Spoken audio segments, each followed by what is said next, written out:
Donc, le frère Renan Amiwa, un des contributeurs de la thématique sur le fédéralisme.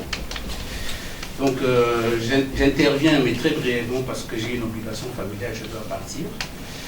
Et donc, j'ai fait une contribution qui a été publiée sur le site, d'où mon intérêt d'intervenir à l'instant. Alors, l'idée fédérale, pour moi, elle s'est construite tout simplement parce que la Constitution de 1992 m'en a donné l'opportunité. J'ai vécu donc le processus électoral de 1992 en tant que militant de l'UPADES. Ça me fait toujours marrer quand j'entends les gens parler de l'UPADES, mais bon, c'est une histoire assez particulière.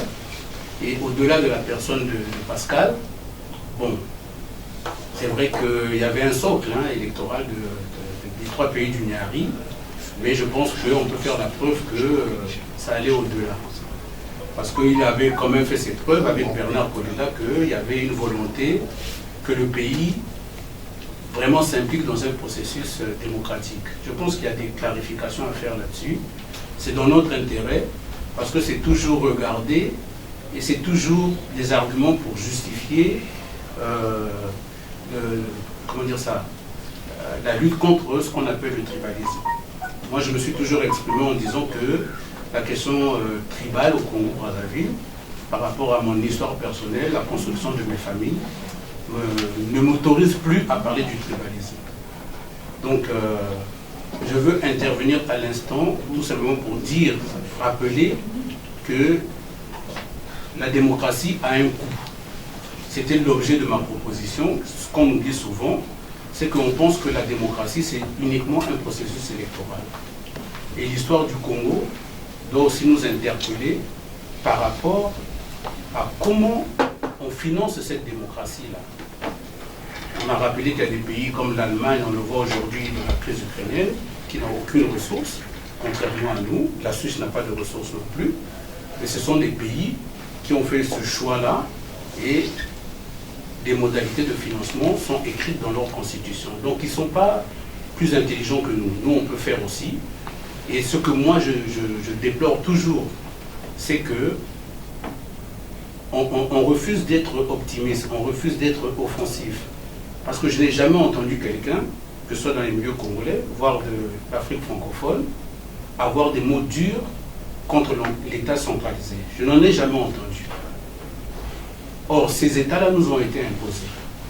Pourquoi il n'y a personne pour dire, ben, l'État centralisé, voilà les limites, il faut en changer.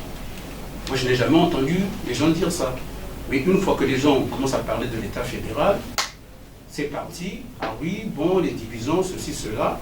Moi, je dis qu'à un moment donné, s'il faut changer des règles, il n'y en a pas plusieurs. Nous, on ne va pas réinventer la roue. La fédération, c'est peut-être un choix. Moi, je ne veux pas faire comme les Français ici qui disent « Ah, on a tout essayé sauf le Front National, il faut voter pour le Front National. » Non. Je dis que si ce modèle-là est un impératif, tout simplement parce qu'il y a des pratiques qui se font et qui sont des préjudices pour les citoyens, à ce moment-là, il faut prendre cet engagement-là.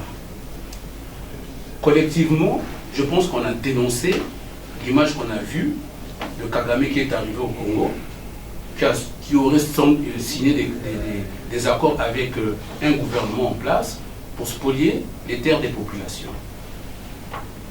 On ne peut pas être dans cette posture-là et ne pas y mettre fin. La signature qui engage toute une nation, je ne sais pas si les gens mesurent les conséquences de cela. Moi, je vais aussi parler de l'UPADES. Je suis un enfant de cette construction-là. J'ai tous les arguments pour critiquer l'UPADES. Moi, je les ai. Je vais évoquer un événement ici qui va être un souvenir. Est-ce que quelqu'un aujourd'hui est en mesure de nous dire, quand Lissouba était coincé par F, quand il est allé signer avec Oxy, est-ce que ces débats-là étaient publics? Ces débats n'étaient pas publics. On s'est peut-être réjoui d'avoir joué un tour à F, mais quelles ont été les conséquences? Je ne dis pas que la volonté d'aller vers les Américains était une mauvaise chose. Mais si on tire les leçons d'un débat public, d'un débat démocratique, pour dire voilà, la propriété privée, les concessions, le droit minier et tout ce qui va avec, si ces questions-là deviennent publiques, il n'y aura aucune difficulté à faire comprendre que s'il y a des minerais dans la Bouenza, qu'il y en ait dans les plateaux, mais on doit être dans l'humilité pour dire aux gens, nous avons des ressources, contrairement à l'Allemagne, contrairement à la Suisse, pour dire que ces choses-là sont possibles. Mais nous devons aussi refuser l'autorité d'une personne qui aurait mal dormi, qui aurait décidé que la route Brazzaville-Kinkala s'arrêterait en chemin tout simplement parce qu'il y a d'autres préoccupations ailleurs. Donc, la volonté de la redistribution, parce qu'il faut trouver des équilibres. Et trouver des équilibres, c'est de dire, on ne peut pas seulement avoir un processus électoral sans envisager une redistribution au niveau du pays. Sinon, on ne mettra pas de temps à constater qu'on va se casser la figure. Donc, la démocratie a un coût. Elle a même un coût qui est plus élevé encore qu'une dictature. Parce qu'une dictature n'a que la vocation à acheter des armes pour matraquer les populations. Alors qu'on voit, et on en parlait tout à l'heure avant de commencer, moi franchement, l'attaque du Capitole m'a impressionné. Je ne pensais pas qu'un tel événement était possible aux États-Unis. Mais qu'est-ce qui a fait que cet événement-là soit combattu? C'est tout simplement parce que les institutions américaines le permettent. Dans ce modèle-là.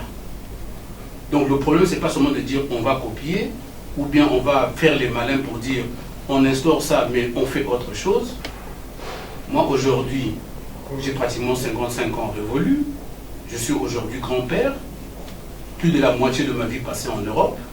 Pour moi, ce n'est pas un destin. Pour moi, ce n'est pas un destin. C'est bien beau d'avoir le confort, de prendre des transports et tout ça. Mais si on ne pense pas à nos enfants, en se disant un jour il faudra qu'on rentre, il faut donner des perspectives. On ne va pas rentrer comme l'avaient fait nos parents, et puis il y a quelqu'un qui est là qui décide pour tout le monde.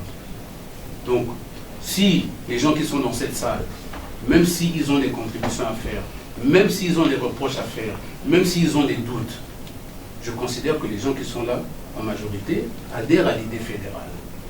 Et si on adhère à l'idée fédérale, c'est qu'il faut trouver les arguments pour dire, voilà, moi il faut que je m'empêche de tomber dans une forme d'autoritarisme.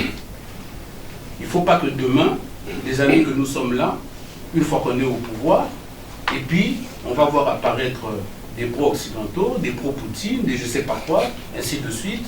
Non. Il faut qu'on soit d'accord dès le début. Parce que même pour revenir au professeur Pascal Lissouba, paix à son âme, comme on dit, il a construit son projet, il a eu des courtisans autour de lui, et aujourd'hui, je pense qu'on est capable de mesurer les conséquences des confrontations qu'il y a eu.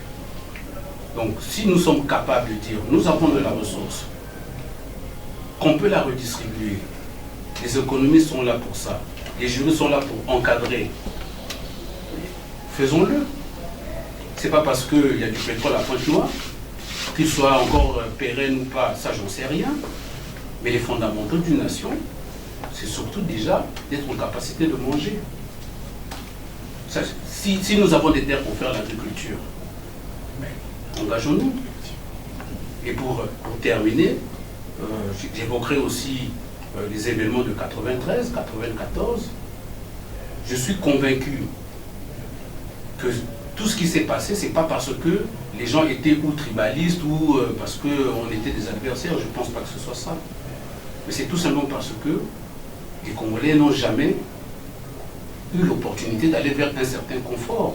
Tous les gens qui nous ont pillés et autres, c'était des voisins. Ce n'étaient pas des gens qui venaient de Poto-Poto, de Mongali. Donc combattre la misère, c'est aussi rapprocher la décision de la gestion de la cité plus proche des citoyens, que ce soit au niveau de la commune, peut-être demain de la région, voire du gouvernement. Mais en tout cas, le processus doit être... Moi, je défends la présidence honorifique. Je voudrais ne plus voir sur le territoire des plaques partout où on dit domaine réservé de l'État, il faut déposséder le gouvernement. Mais même quand on dit l'État, c'est le gouvernement qui gère. Donc c'est de comment demain on fait cette fédération pour dire le pouvoir est au niveau local. Voilà ce que j'avais à dire. Merci, Christian. On va donner la parole à Henri.